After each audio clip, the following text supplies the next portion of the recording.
Boa noite, queridos irmãos, queridos amigos. Estamos mais uma vez aqui ao vivo do auditório da igreja em Piracicaba. Amém.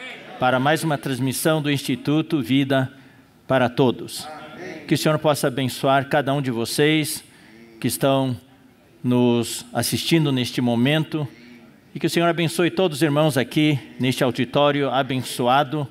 Estamos com o auditório cheio mais uma vez. Claro, observadas todas as medidas preventivas de distanciamento, etc. Também, mais uma vez, o PAC está aqui conosco. E além dos irmãos da igreja em Piracicaba, nós temos vários irmãos aqui da região. E os irmãos de Rio Claro estão aqui, graças ao Senhor. Esta semana, mais uma vez, precisamos observar que mais irmãos dormiram no Senhor. Irmãos que dormiram, dos quais nós tomamos conhecimento, e também um bom número de irmãos que partiram para estar com o Senhor, descansando no Senhor, dos quais nós não temos conhecimento. Oramos para que o Senhor possa consolar, confortar todas as famílias. Aqui de Piracicaba, a irmã Márcia dormiu ontem no Senhor. E de câncer, e por um período tem sofrido, e o Senhor possa consolar a família e também toda a igreja em Piracicaba. Também o irmão Cosmo está aqui, né? Hoje à noite. Dei um abraço nele antes da reunião, durante a reunião. É um casal muito frutífero, produziram muitos frutos para a vida da igreja. Também no sábado passado, a irmã Fernanda Cabral de São Paulo, o esposo chama Luiz. O Luiz é filho do irmão Miguel de São Paulo, Miguel Cabral, e a Fernanda também dormiu no Senhor, né?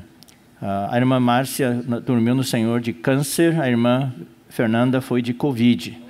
Que o Senhor também possa suprir toda a família do irmão Miguel, do irmão Luiz, e possa fortalecer. E também hoje, muito triste também, a irmã Iraci de Hortolândia dormiu no Senhor. Foi constatado também câncer fulminante por algumas semanas agora e lutou. Nós oramos bastante, mas hoje de manhã eu inclusive estava no hospital tentando encontrar um espaço para poder orar com a irmã. Na semana passada eu tive a oportunidade de orar com ela no hospital, daí foi para casa e hoje foi internada emergencialmente. A situação se agravou muito e daí hoje à tarde, antes do horário da visita, ela dormiu no Senhor. Então, que o Senhor também possa suprir o esposo Afrânio e também os filhos já têm família, o Peterson e a Fran com suas famílias e toda a igreja em Hortolândia. Ela era uma irmã que amava muito o Evangelho, era uma irmã que servia na linha de frente do Evangelho, né? Também a irmã Márcia aqui de Piracicaba amava demais as reuniões, não é verdade? E ela sempre encorajava os irmãos a participar das reuniões e somente quando a situação dela se agravou recentemente que ela não pôde mais participar.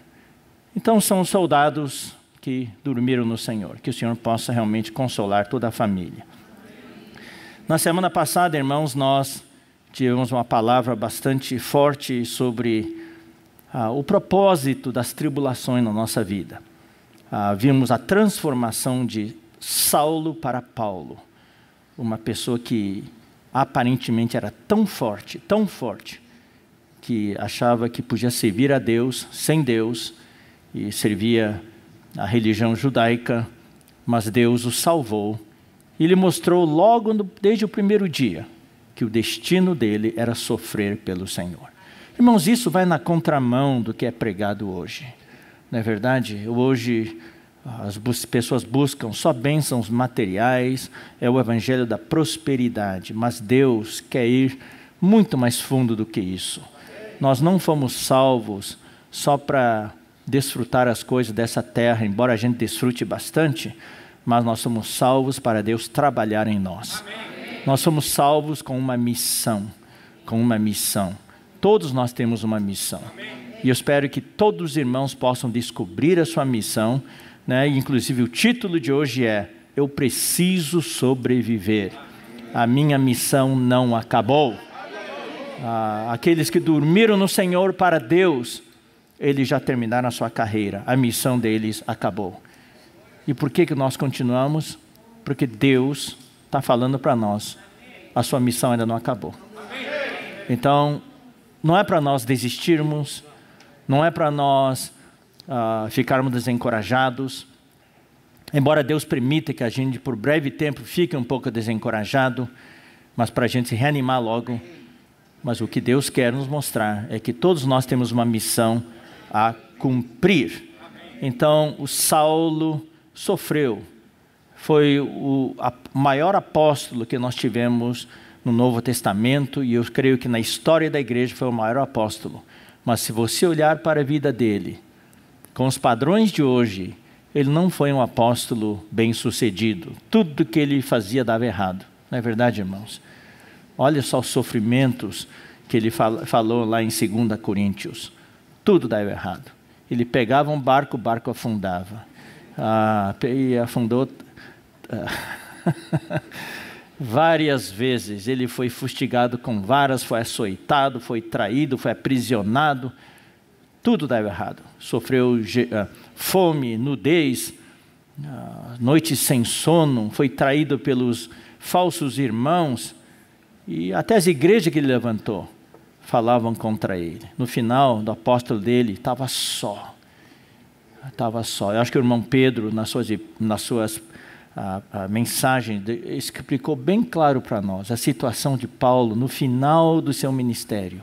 Ele estava só. Quem sabe mais para frente nós vamos falar um pouquinho sobre isso. Paulo, no final do seu ministério, experimentou muita solidão, naquele calabouço frio e úmido lá de Roma. Ele escreveu para Timóteo: todos me abandonaram. Todos me abandonaram. Só Onesíforo que foi atrás dele. E ele estava com frio. Eu nunca tinha entendido por que ele pediu uma capa. Porque ele estava com frio e o inverno estava chegando. Então ele deixou uma capa na casa de um irmão chamado Carpo. A gente conhece esses irmãos pelas epístolas dele, todos bem detalhados. Ele deixou lá também alguns pergaminhos. Ele queria ler. Então ele pediu para trazer a capa e os pergaminhos, né, para ele poder ler lá na prisão e se aquecer um pouco. Então, realmente, irmãos, e no final, ele foi um homem quebrantado. Deus quer nos quebrantar. Você pode ver a história de todos os homens de Deus na Bíblia, são histórias de quebrantamento. Moisés era tão forte, mas no final, ele foi quebrantado. Toda vez que o povo se rebelava, o que ele fazia? Ele se jogava no chão. Era um homem quebrantado. E no final, por causa de um erro que ele cometeu, ele não entrou na terra de Canaã. Isso é muito triste. Toda vez que eu leio essa passagem, e quando o irmão Dong estava conosco, toda vez que o irmão Dong falava sobre isso, eu chorava. Eu me segurava, de lado do irmão Dong traduzindo, eu me segurava para não chorar. Ele foi muito quebrantado. E Saulo também, depois que tornou Paulo, foi um homem quebrantado. No final ele falou, tudo que ele tinha de que se gloriar era a fraqueza dele. Ele que se considerava irrepreensível, de acordo com o padrão dos judeus, fariseu dos fariseus. Ele era o melhor de tudo. Ele se gabava, mas tudo que ele tinha, quando ele viu a Cristo, ele considerou como perda para ganhar a Cristo. Então, e no final ele falou, quando eu sou fraco, então é que sou forte. Paulo mudou o nosso conceito do que é ser forte na igreja. Ser forte na igreja não é só aparentar força. Está sempre... é bom pular, é bom invocar, mas muitas vezes, irmãos, o irmão na reunião pode estar pulando, pode estar invocando, mas dentro ele está muito triste. Então, irmãos, eu tenho encorajado os irmãos, não vamos, como eu vou dizer, por uma fachada que não existe. Vamos ser sinceros diante do Senhor. O Senhor quer o nosso coração sincero. O Senhor quer a nossa intimidade. O Senhor quer ser a tenda, a barraca que Ele quer jogar sobre você, para nos cobrir com seu poder. Se você se acha forte, e Jesus mesmo falou, os sãos não precisam de médico, e sim os doentes. Se você acha que é forte, você não vai precisar do Senhor. Eu sei que quando eu estou no meu momento de fraqueza, o meu invocar é genuíno, o meu invocar é sincero, o meu invocar é desesperado. Quando eu invoco no fundo do meu coração. Eu invoco que nem Jeremias, lá no fundo da fossa lá. Oh, Senhor Jesus, eu não tenho saída, Senhor. A minha única saída, todos os lados está tudo fechado. A direita está fechada, a esquerda está fechada, para frente está fechada, para trás está fechada. Eu não tenho saída, a única saída é para cima. É eu exercitar o meu espírito, né? Então nós vimos a experiência de Saulo, de Paulo, vimos a experiência de Moisés. Tanto Paulo como Moisés desabafaram. Paulo desabafou muito nas 2 epístolas aos Coríntios. Humanamente ele tinha chegado ao limite, né? E Moisés também, uma vez ele falou para Deus, ele falou, me risca eu te peço, se você não perdoar esse povo, então me risca do teu livro. Daí Deus falou para ele, eu vou riscar sim, eu vou riscar não você, eu vou riscar todo aquele que não seguir minhas palavras. Mas daí Deus deu a presença dele para ele. Eu vou continuar com você, eu vou cuidar de vocês. E uma vez mais, e daí chegou um momento que ele estava tão cansado com aquele povo lá, tão cansado. Nós lemos, né, irmãos, isso que foi, acho que é Números 11, 15. Vamos ler junto, só para recapitular. Vamos ler esses 2 versículos, né? Só esses 2 versículos que eu vou ler. Êxodo 32, versículo 32. É fácil de lembrar, né? 32, 32.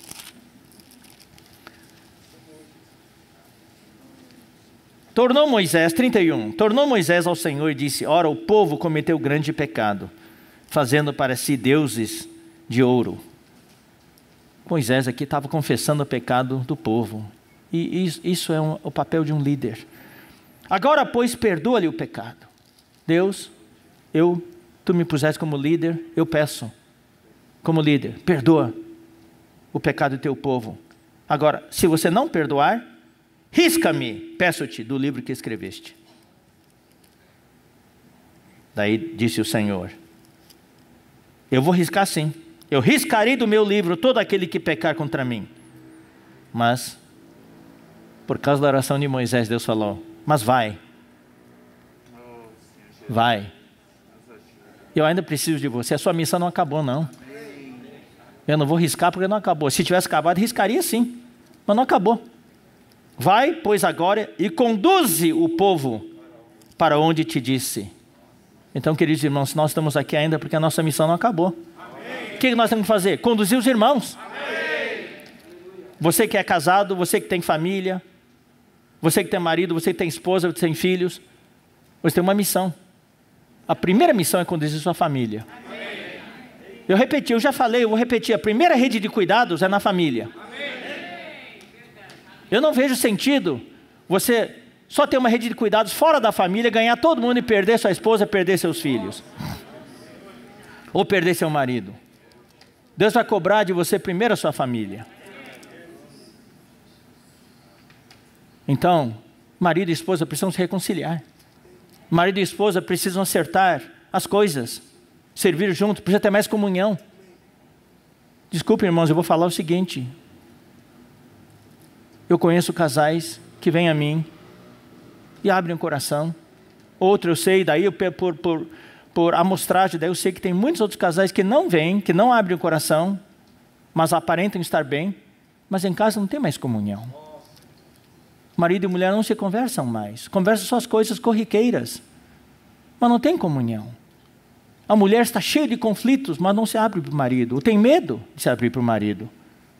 O marido também tem conflitos, no trabalho ou no serviço da igreja, mas também não ora com a esposa. Estou cada um servindo sozinho, vivendo juntos, mas é uma tremenda solidão.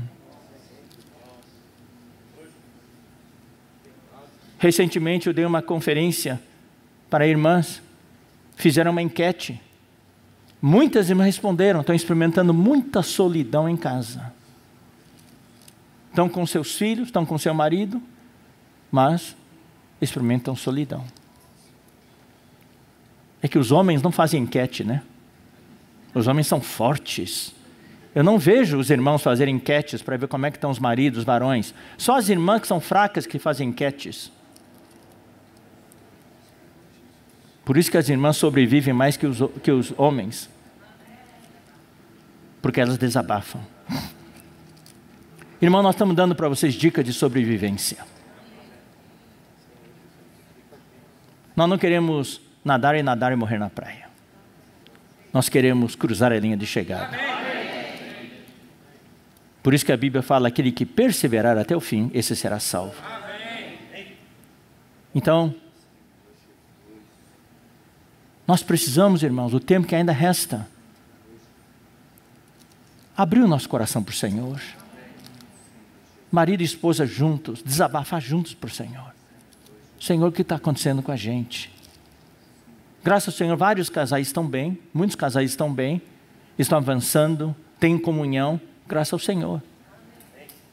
Mas a igreja, como eu falei na semana passada, sempre tem aqueles que estão fortes e sempre tem aqueles que estão fracos. Nós não podemos só não podemos só cuidar dos fortes. Eu confessei já para vocês no passado, que no passado eu cometi esse erro, só dava atenção para os fortes. Eu dei a impressão para os irmãos que na igreja só tem lugar para fortes, que os fracos não têm lugar na igreja. E perdemos muita gente com isso. Não, você que está fraco hoje, eu sei que você foi forte um dia. E Deus quer que você volte a ser forte. O que o inimigo quer fazer hoje? Irmãos, eu introduzi esse conceito de sobrevivência. A gente fala de ser vencedor. Eu quero ver isso sob outro ângulo. O que é ser vencedor? É ser um sobrevivente.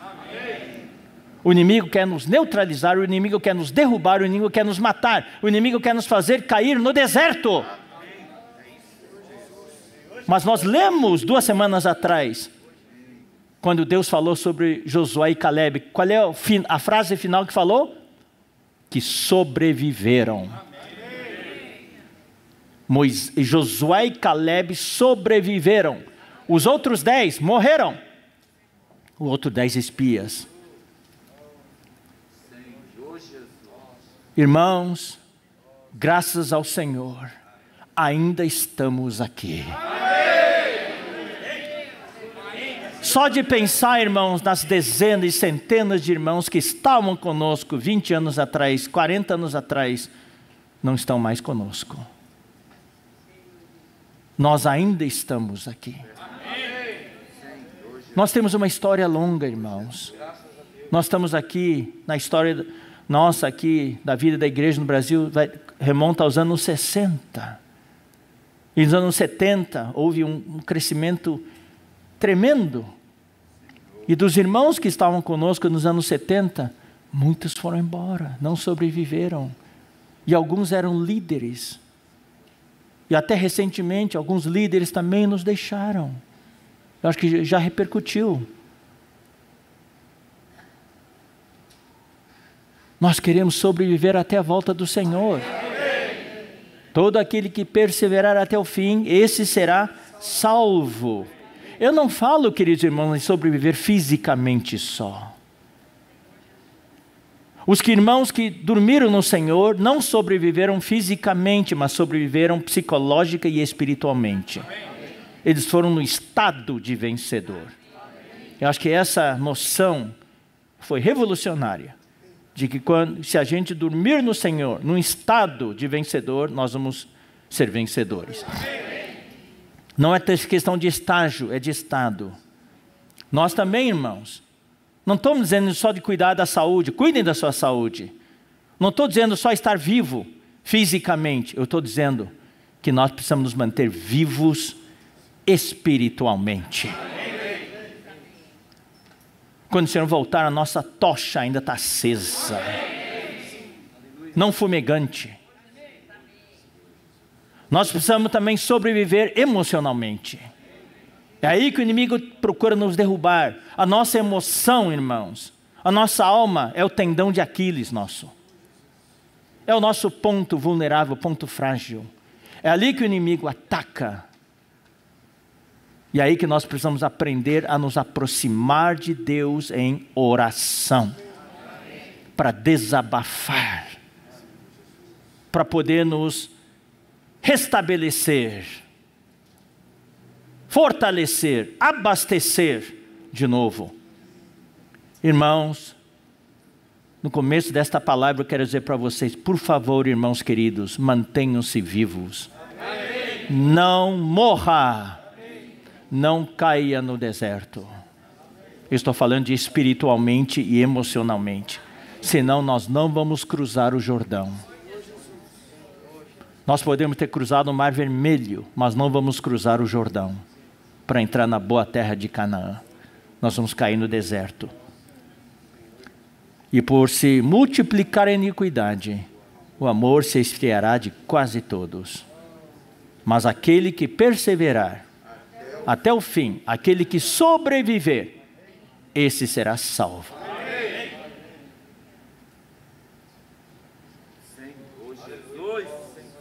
Eu já até cantei para vocês no passado.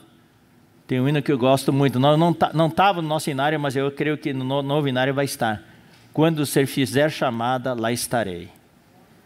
Quando você fizer chamada, quando você fizer chamada, quando você fizer chamada, quando você fizer chamada, lá estarei. Quando o Senhor fizer chamar o nosso nome, presente! Estou vivo! Louvado seja o Senhor. Que todos nós que estamos aqui hoje, vocês todos que estão assistindo, possamos dizer, presente! Aqui! Nossa missão não acabou.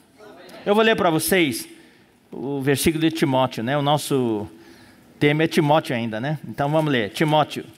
Paulo estava encorajando Timóteo.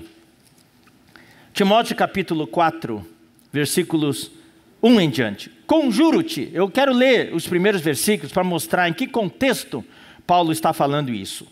Conjuro-te, a palavra conjurar já é algo sério.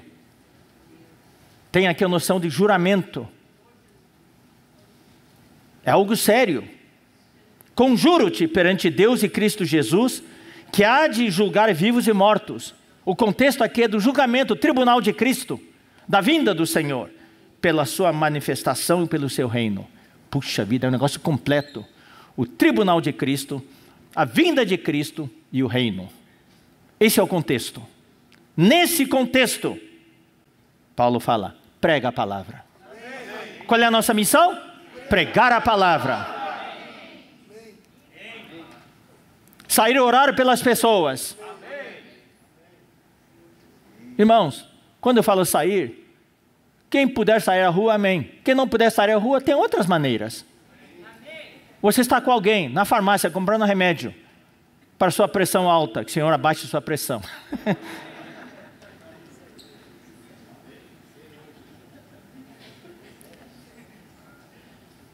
Comprando remédio, ore pelas pessoas. Prega o evangelho. Os comportadores dinâmicos não têm muito tempo, eles têm que orar rápido e passar o livro e semear e assim por diante. Mas os irmãos em geral, têm todo o tempo do mundo. Se ali na farmácia não tem muito cliente, daí pode ir lá orar pela pessoa e conversar com a pessoa. Prega a palavra, insta. Olha só, quer seja oportuno, quer não. Sabe qual é a tradução para essa palavra? Quer seja oportuno, quer não? É meio difícil falar, né? Quer seja oportuno, quer não. O que quer dizer isso? Quer seja oportuno, quer não. Eu vou dizer para vocês o que significa. Eu vou traduzir para vocês. Seja um chato. Seja um chato. Bem-aventurados os chatos. Essa é a nova versão da Bíblia. Bem-aventurados os chatos, porque ganharão a muitos.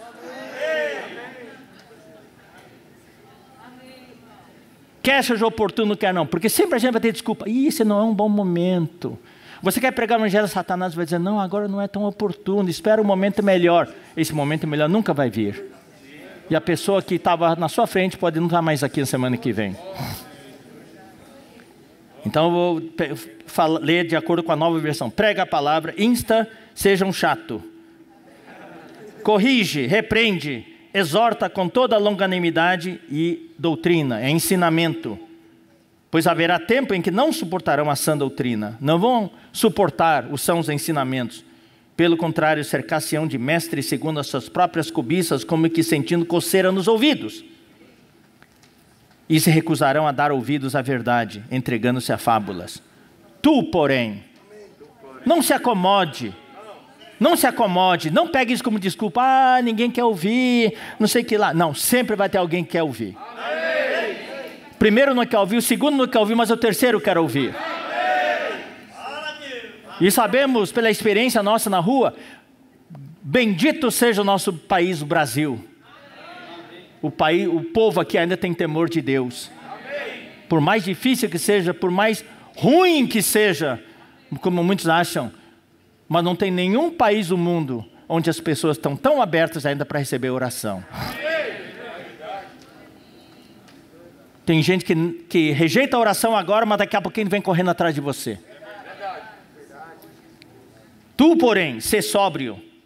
As pessoas não são tão equilibradas, mas você tem que ser equilibrado. Você vê as coisas. Suporta as aflições. Ah, aí está, as aflições, as tribulações, os sofrimentos. Sobreviva. Não deixe as aflições derrubar você. Olha só agora. Faze o trabalho de quê? Evangelista. De tudo que Paulo falou em 1 Timóteo e 2 Timóteo, ele resumiu numa só palavra. O seu trabalho é de evangelista. Por isso que eu falo que o pensamento subjacente em todos os escritos de Paulo é o evangelho. A missão que Deus deu para nós é o evangelho. Eu vou repetir, a missão que Deus deu para a igreja é o evangelho. A igreja pode fazer ações sociais, dar assistência social, pode, porque nós somos seres humanos e amamos o nosso próximo, mas essa não é a missão principal da igreja. A missão principal da igreja não é fazer caridade, não é abrir hospitais, não é abrir orfanatos, embora pessoalmente, individualmente, alguns possam fazer isso. Por exemplo, a nossa família, lá em Uberaba, nós somos os mantenedores do Hospital do Câncer, Hélio Angotti de Uberaba. Por causa da iniciativa da família, aquele hospital não fechou e está salvando centenas de vidas, com tratamento gratuito para câncer. É uma coisa particular, não é a igreja que faz. E por causa disso, a igreja tem um bom testemunho. A missão da igreja é pregar o evangelho. Porque se nós nos envolvermos com outras ações sociais, tudo é uma distração. A igreja tem uma única função, pregar o evangelho. Essa foi a comissão que Deus deu para a igreja. Nós lemos na semana passada em Mateus 28. Ide, portanto, fazei discípulos de todas as nações, batizando-os e ensinando-os todas as coisas. E em Marcos também, capítulo 16. Ide e pregai o evangelho a toda criatura. Essa é a comissão final do Senhor. A igreja recebeu a comissão de pregar o evangelho. Portanto, Paulo conclui aqui os seus escritos, aqui na missão que ele tinha para Timóteo, faze o trabalho de evangelista. E ele conclui dizendo, cumpre cabalmente o teu ministério. Que ministério? De evangelista. Claro, as verdades, os sãos ensinamentos, a vida, a fé, tudo isso é parte do evangelho. E nós gastamos, acho que umas 3 semanas falando do evangelho, lembra? O evangelho da glória de Deus. Mostramos algumas dezenas de itens do que é o evangelho. Então, essa é a nossa missão, queridos irmãos. Se estamos aqui ainda, é porque Deus ainda tem uma missão para nós. E a nossa missão é ganhar aquelas pessoas que ainda nós não ganhamos. E para isso vamos nos prostrar, vamos nos ajoelhar, vamos jejuar, vamos orar para ganhar as pessoas. Nós vimos na semana passada a experiência de Paulo, Saulo, que se transformou em Paulo, a experiência de Moisés. As dificuldades e o desabafo deles, E nós vimos em Moisés, especialmente, e em Paulo também, a intimidade com Deus. Eu creio que essa foi a palavra-chave na semana passada. Nós nos desabafamos, não para desistir, mas para subir um nível na nossa experiência do Senhor. Para entrar no próximo nível. Ter mais intimidade com o Senhor. Conhecer-nos mais a nós mesmos e ser mais íntimos com o Senhor. E a nossa oração com o Senhor é um diálogo, é uma conversa entre amigos. Moisés foi chamado amigo de Deus. Claro, Ele é nosso Deus, Ele é nosso Pai Celestial, Ele é o nosso Criador, mas Deus também quer ser o nosso amigo. Deus era amigo de Abraão também.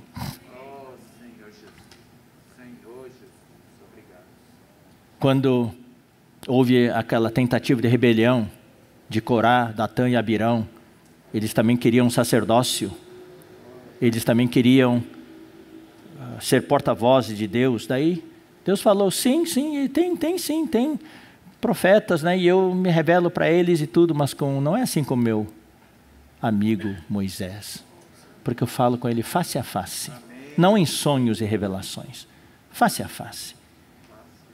E nós lemos lá em Êxodo 33, na semana passada, né, queridos irmãos, como Moisés tinha a tenda da congregação fora do arraial, e aí ele tinha encontros pessoais com Deus. Então nós também precisamos ter nossos encontros com Deus. Não é só servir, não é só fazer a obra. Isso é o encargo que Deus colocou no meu coração. Nós precisamos fazer a obra, sim, mas precisamos ter intimidade com Deus. Deus precisa aprovar aquilo que fazemos, senão nós vamos cair naquilo que eu já li tantas vezes em Mateus 7. Muitos me dirão naquele dia, Senhor, não profetizamos em Teu nome, não fizemos milagre em Teu nome, não expulsamos demônio em Teu nome. O Senhor fala, não conheço, não sei de nada. Então não é a fachada, é a nossa intimidade com Deus. Hoje nós vamos ler, talvez a mensagem hoje seja um pouquinho mais curta. Eu vou ler para vocês Elias, a história de Elias, uma das histórias dele. Vamos ler 1 Reis. 1 Reis, capítulo 19. Por isso que é importante, né, queridos irmãos, que todos vocês tenham um costume de ler a Bíblia, especialmente os irmãos mais novos. Leiam a Bíblia regularmente, sigam a programação, para conhecer os fatos históricos da Bíblia. Daí Deus tem base em você, para dar revelação para você. Se nós não temos a base, o fundamento, vocês não saberão do que nós estamos falando. Então é importante nós termos o costume de ler a Bíblia, especialmente os jovens também. Dediquem-se à leitura da Bíblia e para desfrutar, e claro, daí com a palavra profética que nós temos, o que você vai conhecer da Bíblia, daí pode ser aplicado à sua vida diária. Então no capítulo 19, versículo 1 fala, Acabe fez saber a Jezabel tudo quanto Elias havia feito e como matara todos os profetas à espada. No capítulo anterior, nós temos ali a experiência de Elias, o confronto entre Elias e os profetas de Baal, no Monte Carmelo. 450 profetas, e Elias sozinho ali. E Deus vindicou a Elias. Ali os profetas tentaram acender o fogo do altar, e dançavam e não caía nada. Daí Elias, quando chegou lá, Elias mandou jogar água em cima do altar. Mandou jogar água em cima da lenha. Daí o pessoal falou, que é isso? Como é que vai pegar fogo agora? Pois é. Daí desceu o fogo do céu e queimou toda aquela lenha molhada e lambia o rego, lambia aquela água lá. E daí todo mundo que estava lá, o povo que estava lá assistiu, disse, o Senhor é Deus, o Senhor é Deus. Daí Elias matou os 450. E daí, claro, Jezabel, que era a esposa de Acabe, a mulher que estava reinando, né? Ela daí ficou com raiva de Elias. E mandou um mensageiro a Elias dizer-lhe: façam-me os deuses. Não é Deus. Ela com o marido Acabe eram rei de Israel, mas eles iam atrás de deuses. Baal. Façam-me os deuses como lhes aprouver, se amanhã a estas horas não fizer eu a tua vida como fizeste a cada um deles. Ou seja, eu vou matar você. Pode contar se o dia amanhã você não vai estar vivo. Esse é o ataque do inimigo contra nós. Nós servimos a Deus, somos fiéis a Deus, e o inimigo nos ataca. Nos sentimos ameaçados, nos assustamos. Temendo Elias, pois Elias levantou-se e para salvar sua vida se foi. Ele fugiu. Ele fugiu. Irmãos, muitas vezes o inimigo levanta situações desencorajadoras na nossa vida para nos desanimar e nós fugimos do Senhor. Nós deixamos de servir. Eu não culpo nenhum irmão. Eu fugi algumas vezes também. Nós não somos super-homem. Não temos poderes especiais, superpoderes. Então Elias se levantou e foi para salvar sua vida, foi até Berseba, que pertence a Judá, e ali deixou o seu moço e seguiu sozinho. Ele mesmo, porém, se foi ao deserto, caminho de um dia. Deixou o serviço a Deus, fugiu, se escondeu. Eu não sei quantos de vocês já tiveram essa experiência. Eu já tive. E se assentou debaixo de um zimbro. Zimbro era um arbusto muito grande que havia naquela época, e o pessoal que viajava gostava muito, porque dava sombra. É um arbusto cujos ramos o pessoal usava para fazer vassoura, sabe? Para varrer o chão. Então, um arbusto grande, daí ele se assentou lá. Ah, chega, eu vou me aposentar. E pediu para si a morte. Pediu para si a morte e disse: basta! Olha o desabafo dele. É um desabafo aqui. Chega! Não aguento mais. Toma agora, Senhor, a minha alma. Senhor, me faz morrer. Eu não aguento mais, pois não sou melhor que meus pais. Eu te sirvo e ainda procuro me matar? Chega! Você já reclamou assim para Deus alguma vez? Eu estou aqui, está tudo errado. Eu te sirvo e dá tudo errado. Meus negócios dão errado. Está tudo errado. Daí olha o que ele fez. Ele se deitou e dormiu debaixo do zimbro. Então, queridos irmãos, me perdoem se eu falar assim, talvez agora haja muitos irmãos dormindo debaixo do zimbro. Você está me ouvindo hoje à noite. Você está aqui, mas em realidade, de certa maneira, por causa da situação, das tribulações, você fugiu do Senhor. Não sei se você desabafou para o Senhor: chega, me tira a vida, porque eu não sou melhor que os outros. Mas talvez você esteja dormindo debaixo do zimbro. Você encontrou um arbusto, encontrou uma desculpa para cobrir você, esconder você. Mas Deus não desistiu de você.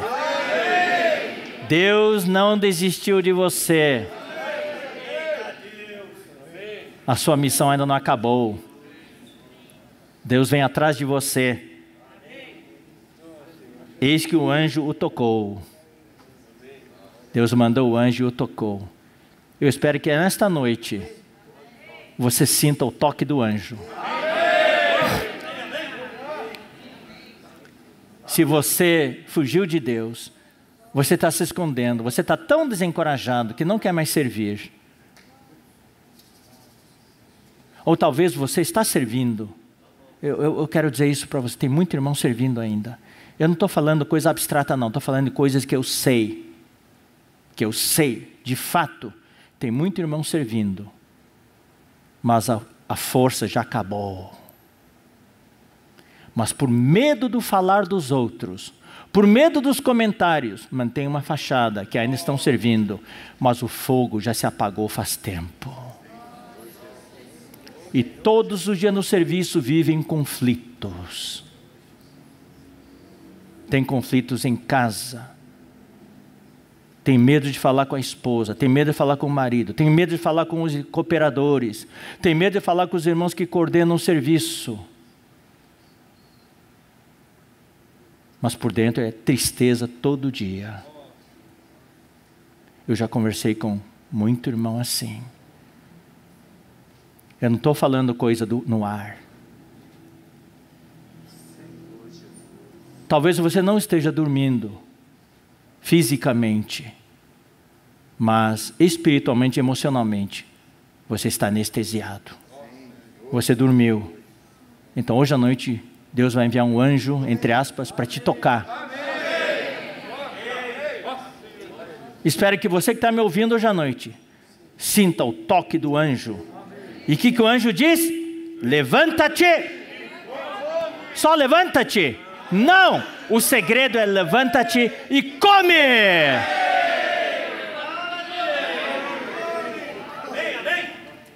Muitas vezes nós só queremos levantar. Amém, amém, amém. Não é suficiente, você precisa comer. Você quer ser restaurado? Você precisa comer. Esse é o caminho de Deus. Deus colocou o homem no jardim do Éden para fazer uma coisa, para comer. Amém. Aleluia, Deus criou o homem para comer. Amém. Por isso que Jesus falou, eu sou o pão da vida. Amém. Quem me come, por mim viverá. Amém. Irmão, nós temos que voltar à simplicidade. Amém. Não é doutrina, não é ensinamento, não é posição, não é prestígio, é comer o Senhor. É comer e beber o Senhor. Levanta-te e come, que o anjo te toque nesta noite. E que você ouça o anjo dizer, levanta-te e come. Daí ele acordou, olhou e viu junto à cabeceira, ali junto a esse zimbro. Deus é bom demais.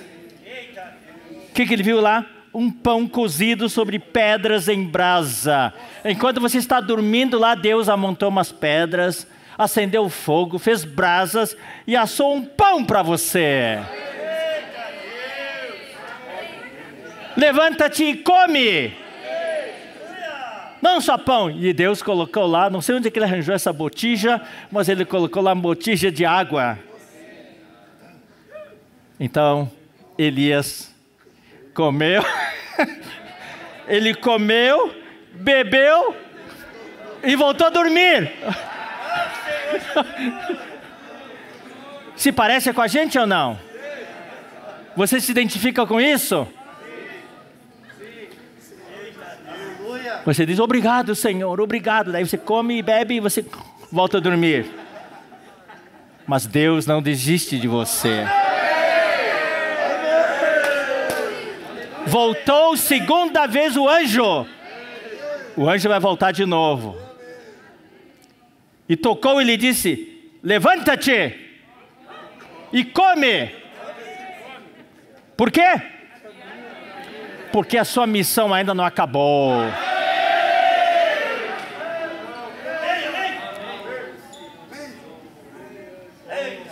Você não vai morrer aqui não, debaixo de um zimbro. Você veio aqui para morrer? Sem comida, sem água? Acha que dormindo, você vai morrer dormindo? Não, levanta e come, porque o caminho te será sobre modo longo. Você vai caminhar muito ainda. Queridos irmãos, Deus está dizendo para você que você vai caminhar muito ainda. Por isso que você está aqui hoje.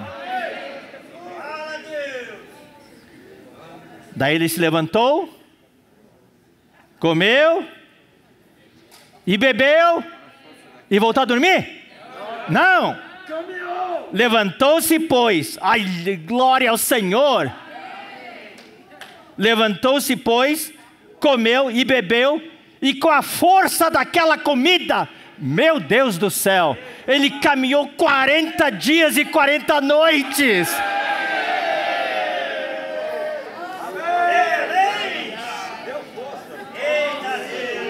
Irmão, você vai caminhar muito ainda. Irmã, você vai caminhar muito ainda. Se você acha que já caminhou muito, espere para ver o que ainda tem para caminhar. Deus vai te dar uma comida super, uma super comida, uma super bebida. Você come, bebe, se levanta e vai caminhar 40 dias e noites. E chegou até Horebe. Horebe é o Monte Sinai. É outro nome para Monte Sinai. Chegou até o Monte de Deus. Eita homem, hein? Daí ele foi para uma caverna. Agora sofreu um upgrade. Não é mais um zimbro, agora é uma caverna. Querido irmão, será que você vai caminhar 40 dias e noites para entrar numa caverna? Para se esconder mais de Deus? Quem sabe Elias pensou, meu Deus, esse zimbro, eu fui burro, como é que fui me esconder debaixo de um zimbro? Eu preciso encontrar um esconderijo melhor. Daí ele caminhou 40 dias e noites e teve uma caverna. É aqui que vou me esconder de Deus. E entrou numa caverna. E passou a noite lá. Mas não adianta você se esconder. Deus vai encontrar você.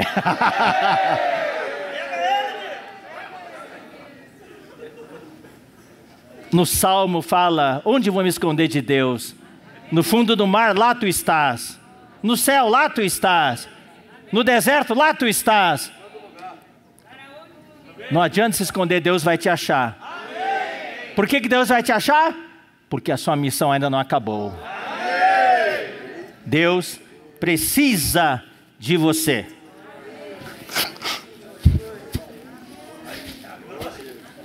Ali entrou numa caverna onde passou a noite. E daí veio a palavra do Senhor. Uau! Irmãos, isso é um upgrade. Deus, você ouvir a palavra do Senhor. Eu oro para que esta noite você ouça a palavra do Senhor. Ouça de viva voz Deus falar para você. Você pode estar em diferentes estágios. No primeiro toque do anjo. Daí você vai ver comida e bebida, mas você volta a dormir. Daí vem o seguinte estágio, o segundo toque do anjo. Daí você encontra comida e bebida de novo, só que você come e bebe e você pega força para caminhar 40 dias e noites. Mas você ainda não sabe o porquê e você se esconde numa caverna. Mas dessa vez, Deus quer um encontro pessoal com você. E Deus lhe disse, o que você está fazendo aqui, Elias? Que fazes aqui, Elias? O que você está fazendo aqui nessa caverna? Você não sabe que tem uma missão para você, sua missão não acabou ainda? Não adianta se esconder de mim. Eu te amo, eu preciso de você, por isso que eu te salvei, por isso que eu te dei comida e bebida para você se fortalecer. Agora eu vou te suprir a minha palavra. A palavra profética. A palavra que vai te dar uma visão.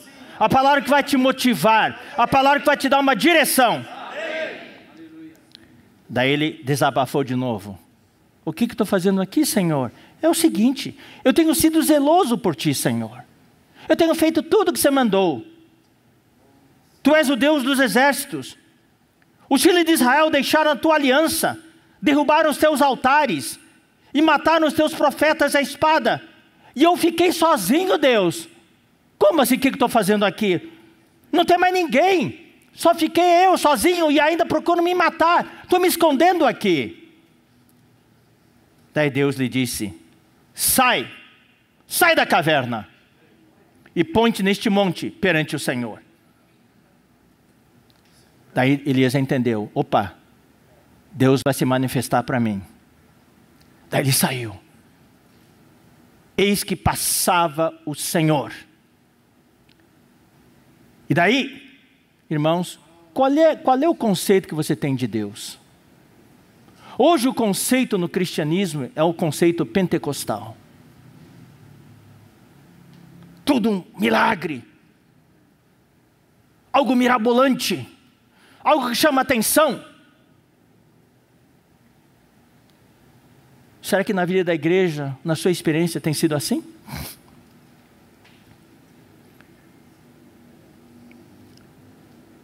Eis que passava um Senhor.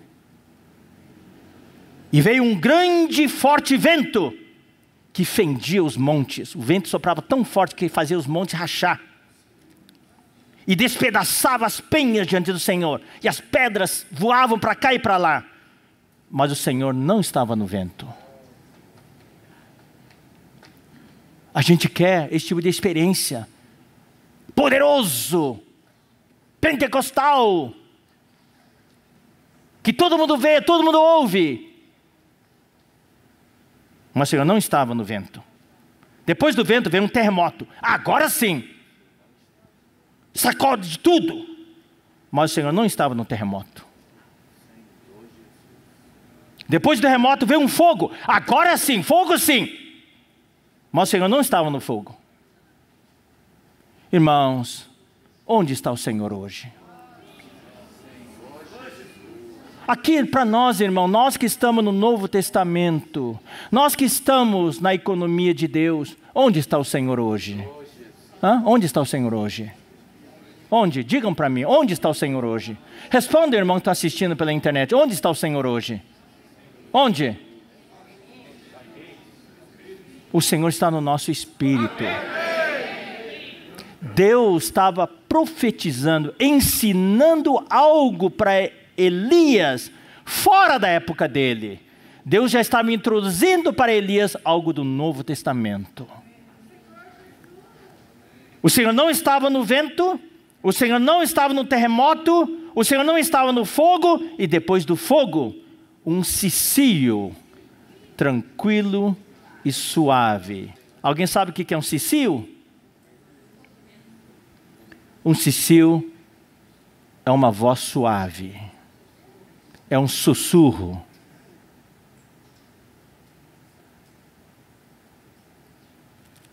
Depois do vento, do terremoto e do fogo, veio um sussurro.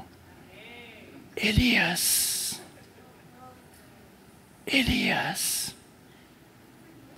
Ouvindo Elias, ele reconheceu o Senhor. Envolveu o rosto no seu manto e saindo, pôs-se à entrada da caverna.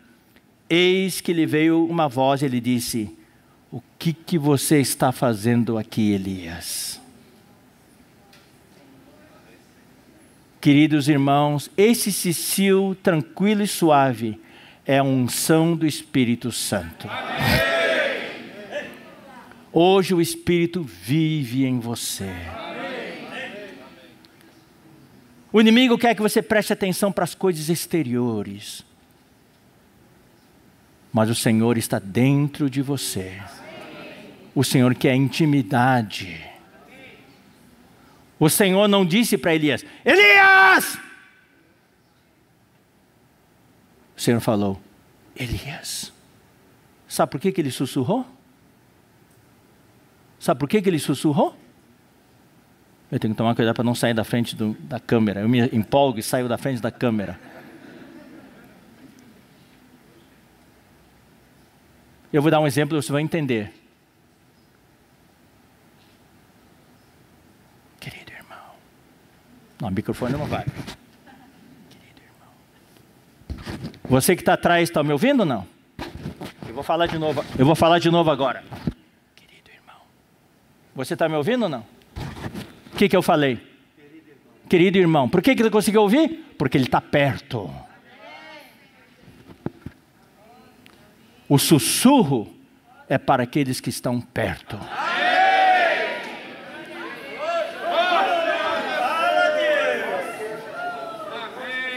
Deus quer você perto dele.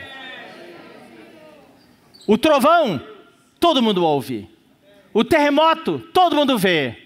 O vento, todo mundo ouve. O fogo, todo mundo vê. Mas o sussurro, só quem está perto. O Senhor quer falar com você na intimidade.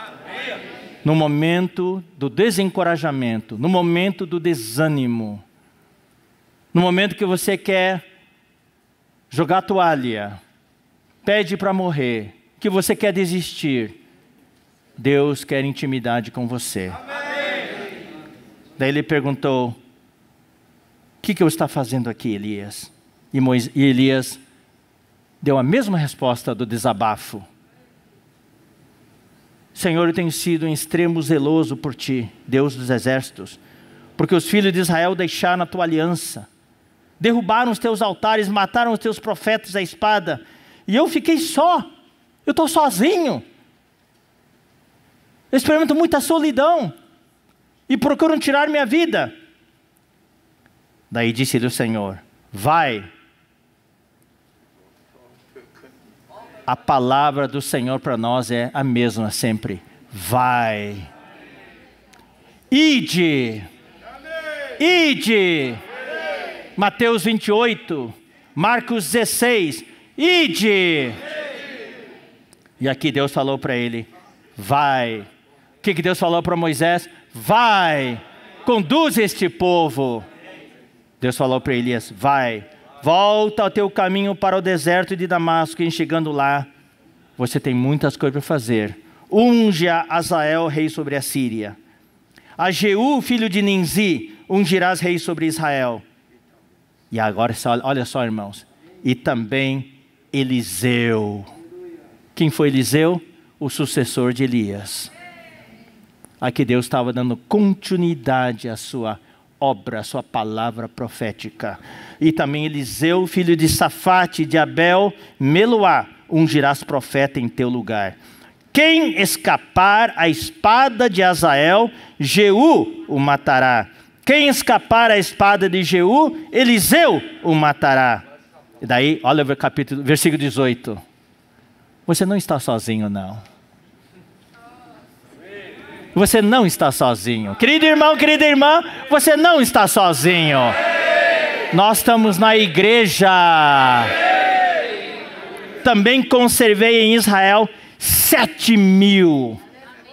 Você acha que está sozinho? Não, eu guardei para mim 7.000. Porque 7 é um número completo. 7.000. Todos os joelhos que não se dobraram a Baal, e toda a boca que não o beijou.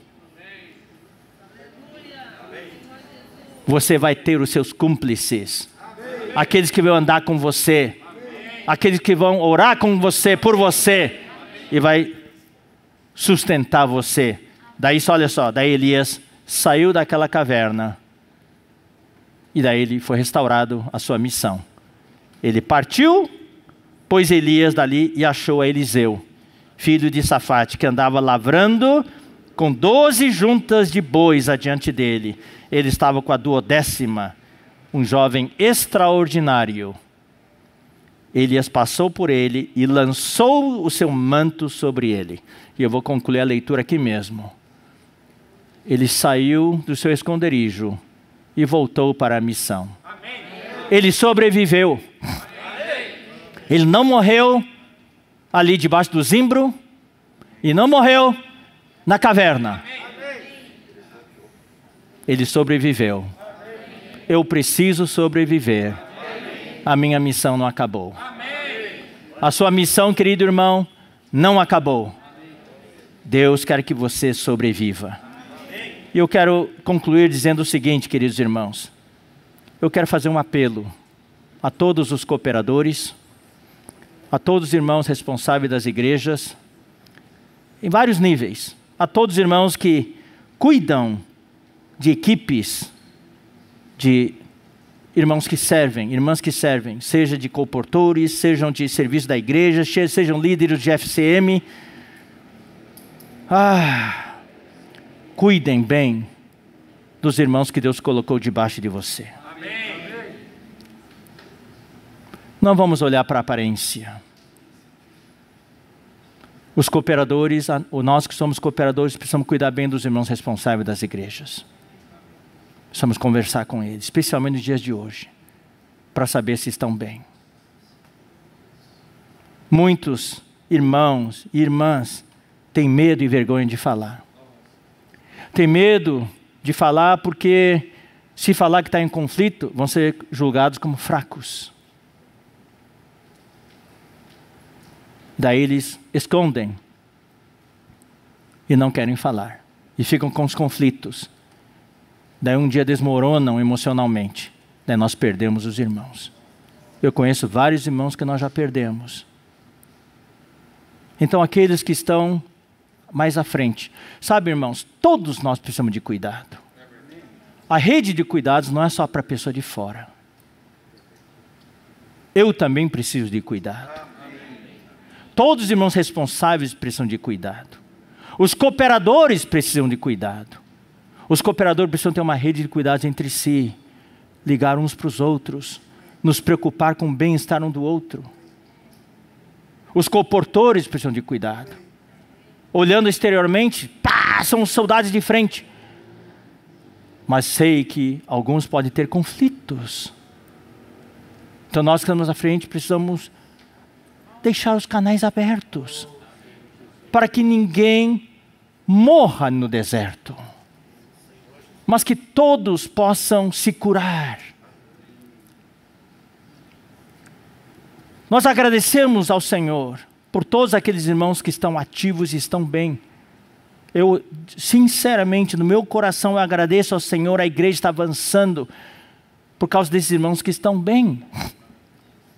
A igreja está avançando, estágio após estágio. Mas e aqueles que estão fracos hoje?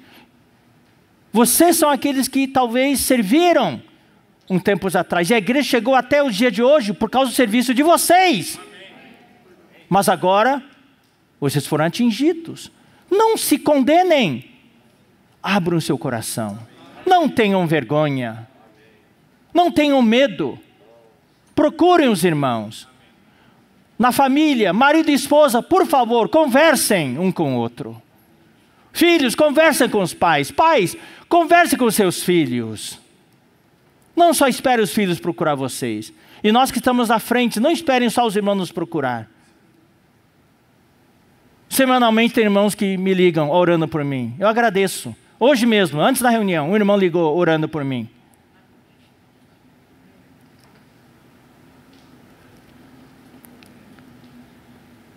Muitos irmãos hoje estão na linha de frente ainda. Fisicamente estão lá, apostos, fisicamente. Mas eu sei que, interiormente, já perderam a alegria de servir. Eu sei disso. Perderam o fogo e estão prestes a desmoronar. Se nós não cuidarmos deles, vão desmoronar. E nós vamos perder os irmãos. Então eu rogo para aqueles que estão cuidando de grupos, equipes. Claro, alguém precisa cuidar de você também. Mas procure cuidar bem daqueles que estão debaixo de você. Não olhem só para o exterior. É preciso ter uma comunhão, especialmente no dia de hoje. No meio desse isolamento, ter uma comunhão particular com cada um, para ver se está todo mundo bem. Né? Eu quero dar um exemplo de 2 servos de Deus que já dormiram no Senhor. Um do Oriente e outro da América do Norte. São servos de Deus.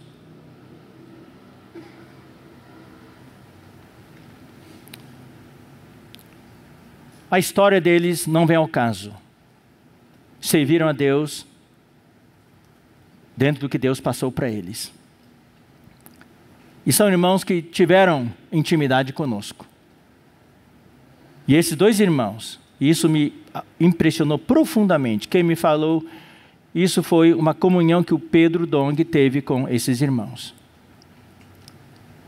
Esses irmãos tiveram situações de enfermidade, sérios.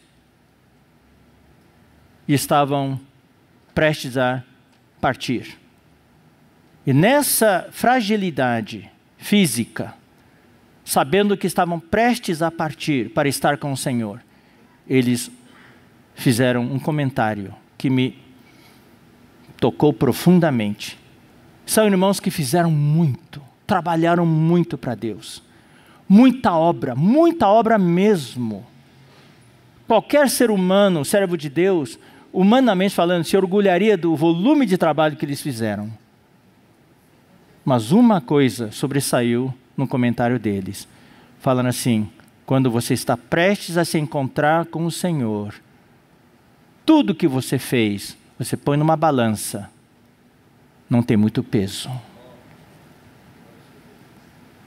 Daí eles falaram assim, quando eu estou assim, diante de Deus já, prestes a me encontrar com Ele, eu sinto que o que realmente vale é quão íntimo eu sou do Senhor.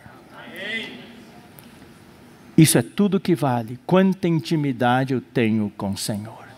Não é quanto trabalho eu fiz. Eu creio, queridos irmãos, que nesse dia de hoje, toda a tribulação pela qual nós passamos, Deus tem um objetivo. É nos fazer mais íntimos dEle. Claro, Ele tem uma missão para nós, o Evangelho. E nós precisamos trabalhar para Deus. Como as irmãs em Roma, que trabalharam muito no Senhor. Precisamos fazer a obra para Deus. Mas também precisamos cuidar da nossa vida interior. Da nossa intimidade com o Senhor. E para concluir, eu quero só mencionar, todos nós estamos falando hoje de ser vencedores. E em Apocalipse, os vencedores são representados por 2 grupos de pessoas. Pelo filho varão de Apocalipse 12 e pelas primícias de Apocalipse 14. Esses 2 grupos de pessoas são os 2 lados do mesmo vencedor. Como filho varão, é a obra. É o aspecto do batalhador, do guerreiro. Aquele que nega a vida da alma, aquele que tem o nome do Senhor, o sangue do Senhor.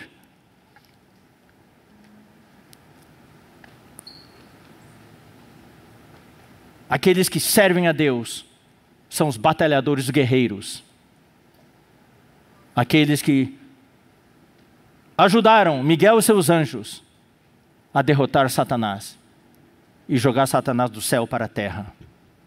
Mas como primícias em Apocalipse 14, a questão aqui não é o trabalho, é o desfrute do Senhor. Amém. As primícias para Deus e para o Cordeiro. Ou seja, Deus arrebata as primícias para o desfrute dele. Quando vem a colheita, todos os frutos da colheita vão para a feira, para o mercado. Mas quando o dono de uma plantação colhe as primícias, vai para a mesa dele. Então nós não devemos pensar no arrebatamento só para o nosso desfrute. Eu quero ser arrebatado porque eu quero desfrutar, quero reinar. Não, você tem que dizer, Senhor, eu quero ser arrebatado para o teu desfrute.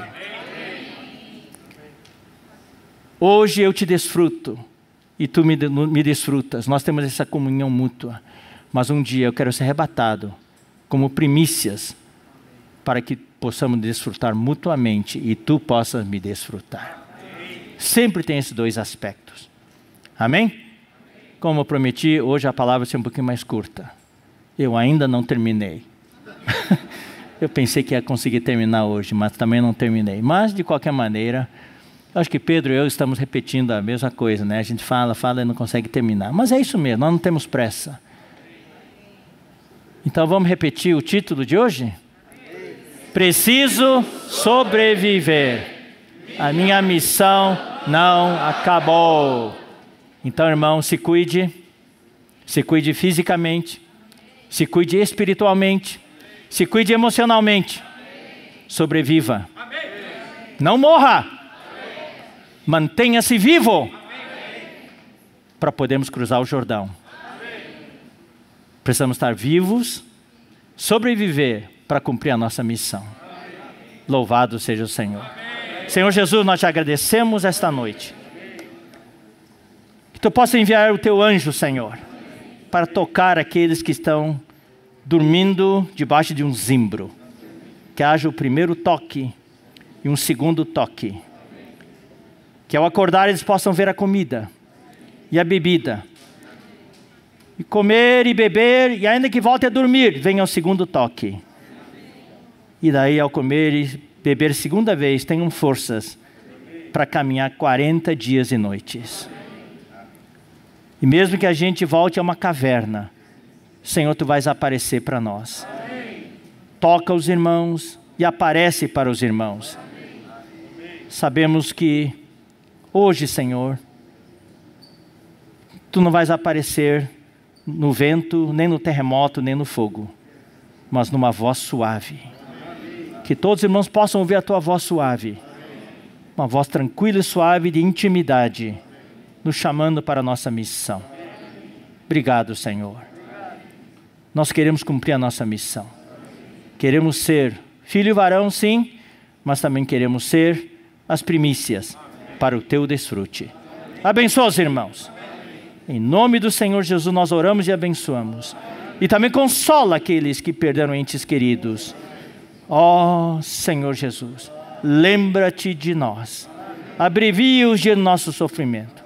Em nome de Jesus. Amém. Amém. Deus abençoe e até a próxima oportunidade.